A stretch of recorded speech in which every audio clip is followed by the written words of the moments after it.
سوالی که هست این است که آیا شما سردردایی دارین که هر کاری میکنین خوب نمیشه؟ یعنی قرص میخورین میره برمیگرده، میرین درمان مشاوره استرس و اینها میگیرین ولی فایده براتون نداره.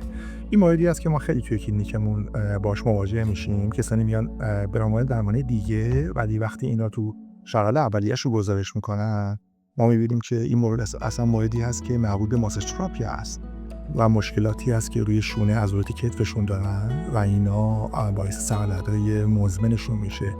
به خاطر اون پاسچر و نشستن اشتباه هست، به خاطر ساعت اووریوز ماسلشون هست و این چیزی هست که خیلی توی ماساژ تراپی اکثرا نمیدونن که این اتفاق براشون افتاده ولی براشون پیش اومده و ما اینو معمولا میتونیم با ماساژ تراپی خیلی کمک بکنیم.